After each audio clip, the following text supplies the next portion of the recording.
देखा राजेंद्र नगर में हर दूसरे घर में इस तरीके का सेंटर खुला हुआ है, इलीगल सेंटर्स खुले हुए हैं। तो इन इलीगल सेंटर्स को कैसे खोला जा रहा है? तो बहुत बड़े भ्रष्टाचार का मामला है जो आपके माध्यम से मैं यहाँ पे पेश करना चाहती हूँ। उन कोचिंग के सेंटर के जो लोग हैं उनको पकड़ लिया है पुलिस ने सर, लेकिन ये जो अधिकारी हैं और चुने हुए रिप्रेजेंटेटिव्स हैं उनकी जिम्मेदारी कौन सेट करेगा sir?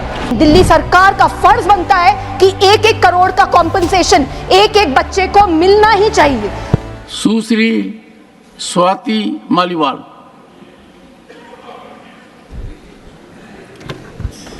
Thank you, Chairman, sir, for giving me an opportunity to speak on such an important issue.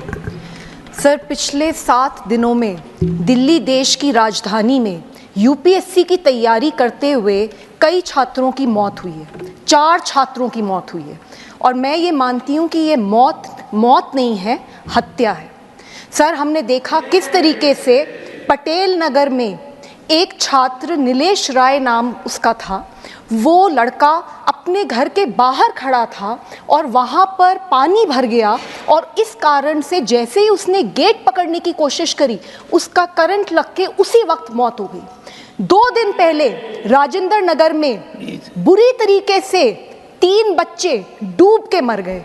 वो सिर्फ अपनी लाइब्रेरी में, अपने कोचिंग सेंटर की लाइब्रेरी के बेसमेंट में बैठे थे, पढ़ाई करने की कोशिश कर रहे थे, सामने पानी भरा और वो पानी उनके कमरे के अंदर आ गया, बेसमेंट में आ गया और 2 मिनट में तीनों के तीनों डूब के मर गए। सर, मैं कल वहाँ गई थी और मैंने उन परिवारों से मैं मिली, उन 2 लड़कियों के परिवारों से मिली जिनकी जान गई है। उनमें से एक लड़की सर श्रेया थी, 25 साल की थी, अंबेडकर नगर से सर यहाँ दिल्ली आई थी पढ़ने के लिए। उसके पिताजी किसान हैं, उन्होंने बहुत संघर्ष कर उसको दिल्ली भेजा था। उनका एक ही सपना था कि मेरी बेटी आईएएस अफसर बनेगी, मेरी बेटी इस देश का नाम रोशन करेगी। सर, हम देखते हैं कि किस तरीके से इस देश में ऐसी बहुत बेटियां हैं जिनको ये सहूलियत नहीं मिल पाती, जो अपने सपने नहीं पूरे कर पाती। ये किसान परिवार अपनी बेटी को इतनी दूर दिल्ली एक सपने के साथ भेजता है और वो सपना डूब गया। इसी तरीके से तान्या जो 21 साल की थी, नवीन भी जो केरला से था, तान्या सिकंदराबाद से थी। सर, दोनों के दोनों डूब गए। कौन जिम्मेदार है?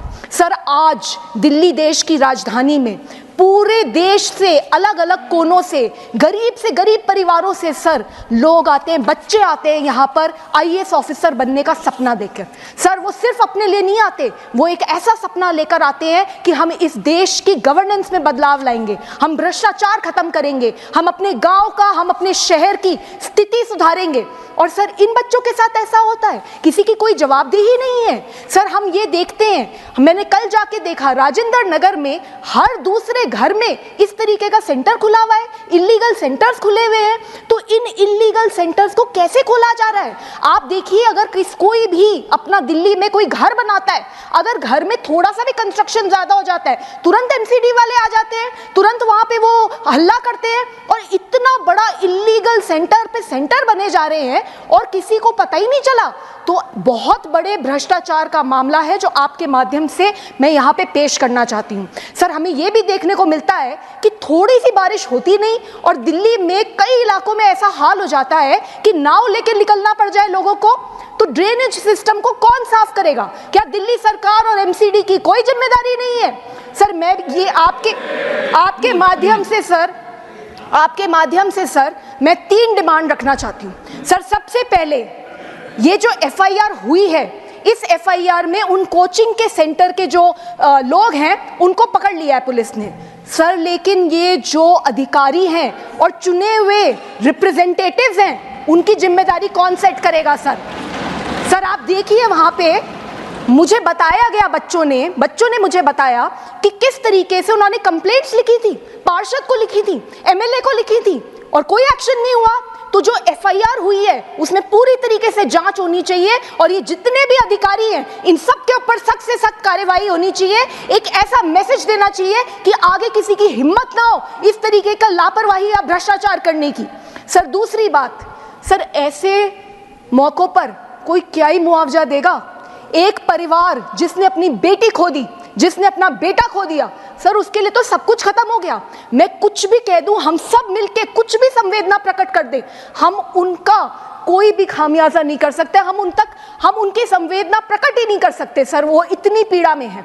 लेकिन दिल्ली सरकार का फर्ज बनता है कि 1-1 करोड़ का कॉम्पनसेशन एक बच्चे को मिलना ही चाहिए। तीसरी बात सर हम ये देखते हैं इतने सालों से यूपीएससी की तैयारी करने के लिए दूर दूर जगहों से दिल्ली में बच्चे आते हैं, पर अभी तक दिल्ली सरकार ने इस तरीके के पीजीज को, इस तरीके के कोचिंग सेंटर्स को रेगुलेट करने के लिए कोई कानून नहीं बनाया। यूपीएससी की तैयारी करते हुए जो बच्चे हैं या बाकी एग्जाम्स की तैयारी करते हुए जो बच्चे हैं, उनके वेलफेयर के लिए कोई स्कीमें नहीं बनी है, कोई गाइडलाइंस नहीं है। ये सारी की सारी गाइडलाइंस होनी चाहिए। सर अंत में इतना कहना चाहूँगी, मैंने देखा है सर, दिल्ली में देखा है मैंने बहुत बार कि एक 100 मीटर की सड़क बनती है और उसके ऊपर 4 नेता आ जाते हैं, हमने बनाई, और उसके बाद प्रचार पे प्रचार होता है, हमने 100 मीटर की सड़क बना दी जी, बहुत बड़ी सड़क बना दी जी। और इतना भी देखती हूँ कि जब वहाँ बोर्ड लगता है ना कि किसने सड़क बनाई, उस पर भी लड़ाई हो रही होती है कि नहीं यहाँ पे मेरा नाम लगेगा। और जब उसी सड़क के ऊपर पानी भर जाता है लापरवाही के कारण से, भ्रष्टाचार के कारण से, तो सारे गायब हो जाते हैं, कोई दिख नहीं रहा। मैं कल वहां गई, मुझे बड़ी पीड़ा है इस बात की कि अभी तक दिल्ली सरकार का कोई भी मंत्री, दिल्ली सरकार का एमसीडी का कोई भी इलेक्टेड रिप्रेजेंटेटिव, कोई भी ऑफिसर इन परिवारों से नहीं मिला है। सर आपसे यही रिक्वेस्ट है sir, please give justice sir.